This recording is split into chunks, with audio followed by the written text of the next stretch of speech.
Good morning students, myself Dr. Prema T. Saligar, working as professor in computer science department. Welcome you all to the video lecture on circular singly linked list. The following are the course outcomes of our data structure subject. So here we'll discuss about the three basic operations that are performed on circular singly linked list. The operations are insert, delete and display. In a circular singly linked list, there is no first and the last node. So the link field of the last node contains the address of first node. It is the responsibility of the programmer to identify one of the nodes as the last node, and the link field of last node indicates the first node. So this is how you can bring circularity into the singly linked list. The advantages of using circular singly linked list are: every node is accessible from given node. For example, if you have given the node as 10, then you can go to 60, then you can come back to 20. But this is not possible in singly linked list. So you have two ends there, front end and the rear end. You can move only in one direction, from front to rear. Okay, but here again you can come back and visit the nodes once again. So that is one advantage in circular singly linked list. The second advantage is certain operations on circular linked list, such as concatenation of the list, that is addition of two lists, is very easy, and at the same time splitting the list into two is very efficient. You can do it very easily using circular singly linked list. So as we have discussed in the video of singly linked list, creating the empty list and creating the nodes are same here.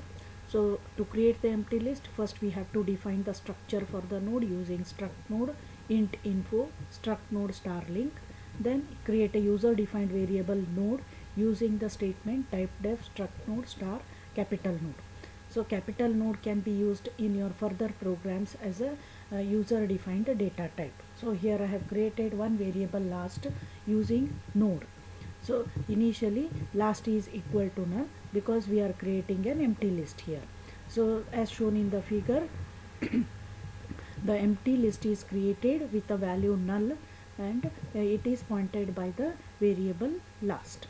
This is how you can create an empty list. Next is creating a node. So the node can be created using the function getNode. As you all know, it makes use of malloc function, which will dynamically allocate the memory for the structure for the node X.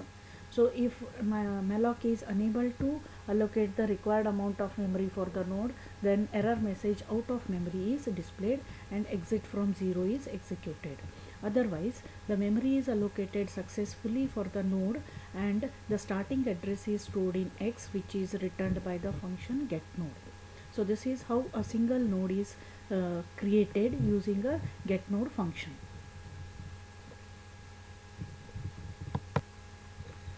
The different operations performed on circular singly linked list are: inserting a new node into the existing list from the front end or as well as from the rear end, deleting a node as from the circular linked list from front end as well as from the rear end. The third operation is displaying the contents of the circular singly linked list. Now the figure shows the list, circular singly linked list with three nodes. So the first node is 20, second is 30, last node is 10. So the programmer has assigned the variable last to the node 10. So according to the definition of circular linked list, last arrow link points to the first node in the list. So 20 is your first node in the circular linked list. Now the first step in inserting a new node at the front end is creating a node using getNode function. So getNode function will allocate the required amount of memory for the node and the starting address is stored in the temp. So the new node to be created is 50. Okay, so the starting address is stored in temp as shown in the figure. Now we are adding the information into this node temp by the statement temp arrow info equal to 50. So now the node is ready. This node is to be inserted at the front of the existing circular singly linked list. Step 2 of inserting a new node at the front of a circular linked list is copy the address of first node into link field of temp, because temp is the new node which I want to add into existing circular singly linked list. So when you are adding at the front, you have to add the new node before the first node. So the first node in the linked list is last arrow link. So in the figure, last is pointing to the node value 10. In its link field, we have the address of the node 20. So your node 20 is the first node. When you are inserting a new node at the front, we have to insert the new node 50, which is pointed by variable temp, before the node 20. So we have to store the link part of temp, the address of first node, that is the address of 20. The address of 20 is available in the link field of the last node. That's why I have written a step here, temp arrow link equal to last arrow link. Okay, and it is shown with the symbol step 2 in the figure. So the entire coding for this step 2 is, if last equal to null, then temp arrow link equal to first arrow link. Temp arrow link is the new node to be inserted. So in its link field, I have to store the first node. First node address we can get it by last arrow link. That's why I have written here temp arrow link equal to last arrow link, else temp equal to last. So if it is not null, then the list is empty. So the first and the last node is the new node itself. So we are making temp equal to last.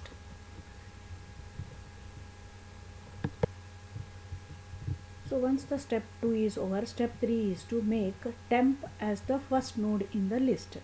That is, the new node inserted becomes the first node in the list. So that can be done by the statement last arrow link equal to temp, because always last arrow link indicates the first node in the list. So that's why we have used the statement last arrow link equal to temp, and in the figure it is shown by the step number 3. Okay, this is how the node can be inserted successfully at the front end of the linked list. So after this node is added, the list contains 4 nodes, with the first node as 50, second node as 10, 20, third node as 30, and last node as 10. Then we are returning the last. Okay, when we add all these 4 steps together, we'll get the function ready with the name insert circular linked list front, which will insert a new node successfully into the front end of the circular linked list.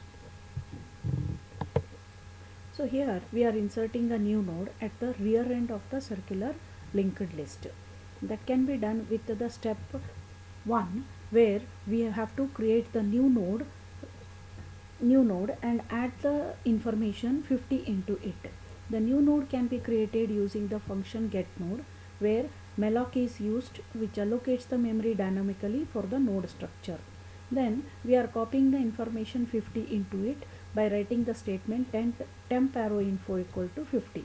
Now the new node is successfully created and the starting address of that node is stored in the temp. So temp is the new node which we want to insert at the rear end of the circular linked list. Now as shown in the figure, circular linked list consists of 4 nodes. The first node is 20, next 30, third is 10, fourth node is 60. So the programmer has identified the node 60 as the last node in the circular linked list. Then the last arrow link, that is 20, is the first node in the circular linked list. Now as the heading says, insert a new node at the rear end of the circular linked list, we have to insert the node 50 identified by the variable temp after the node 60. So to do this, we have to set up the step 2, the link of step 2, that is copy last pointer link address to temp pointer link, because once we add 50 becomes the last node. So the link part of temp should contain the address of first node. The address of first node you can get it by writing the statement last arrow link. So by doing this, we are removing the link which is marked with cross in the figure, and we are setting up a new circular link which is shown as step 2 in the figure. That's why, and this is possible only if list exists. So list exists condition can be checked if last not equal to null.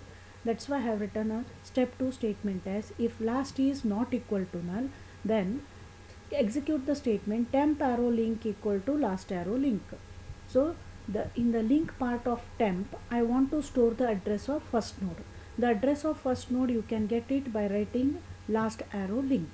So this will set up the new link which is shown by step 2 in the figure. Then the next part is to set up the link 3 as shown in the figure, which is nothing but last arrow link equal to temp.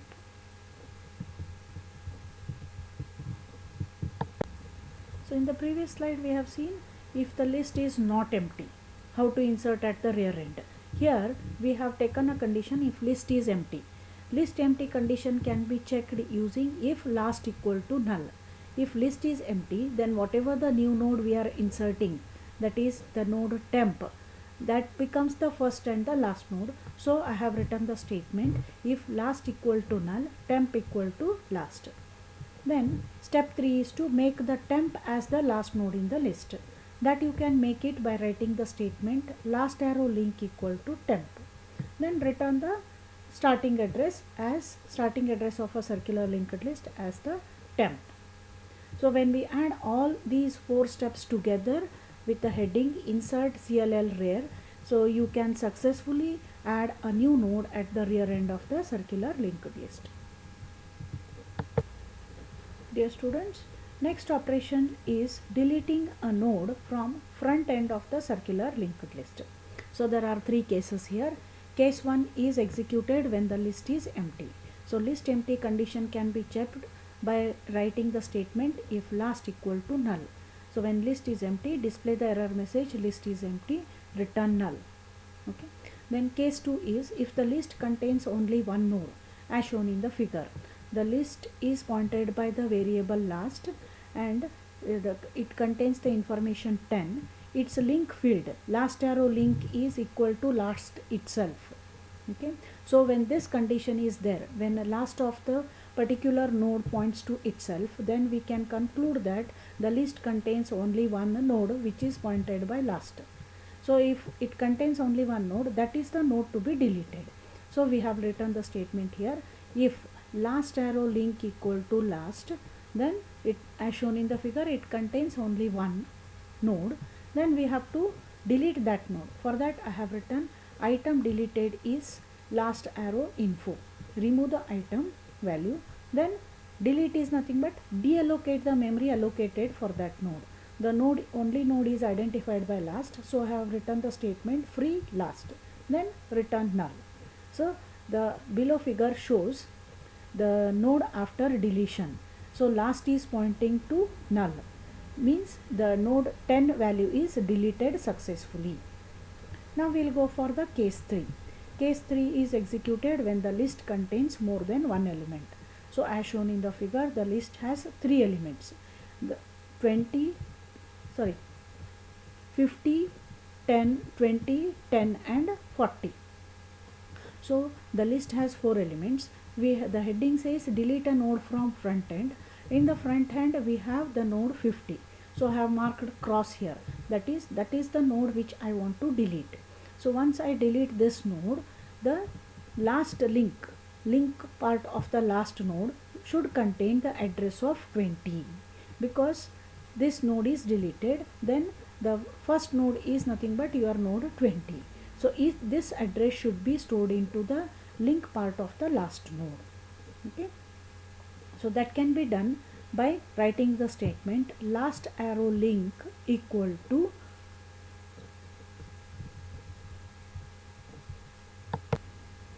So as shown in the previous slide, case 3 is to delete a node from the front end when the list contains more than one node.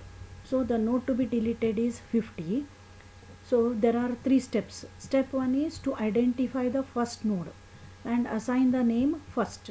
So last arrow link indicates always the first node. So I have written the statement first equal to last arrow link.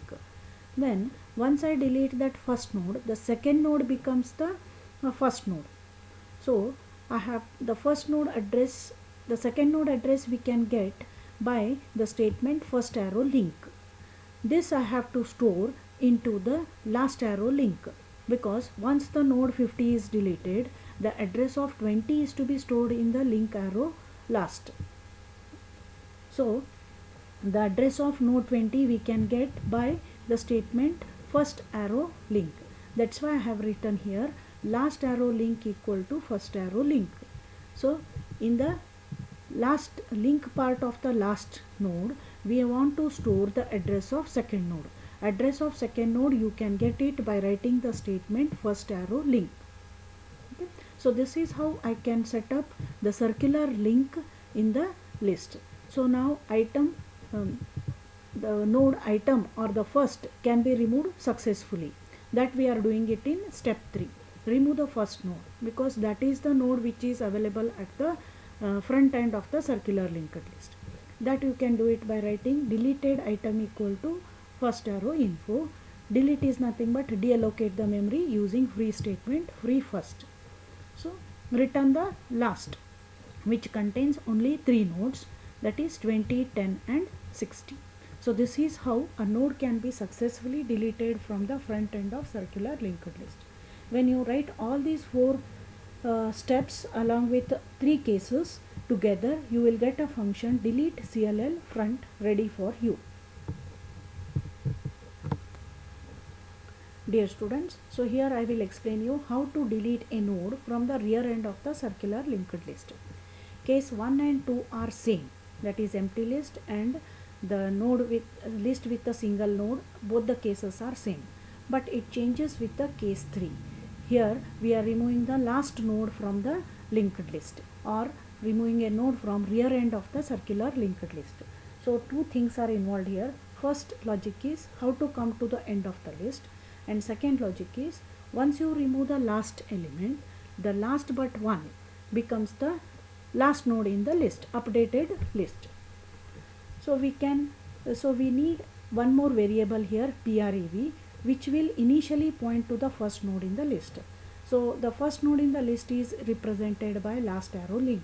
So that's why I have obtained in step 1 the address of first node using the statement prev equal to last arrow link.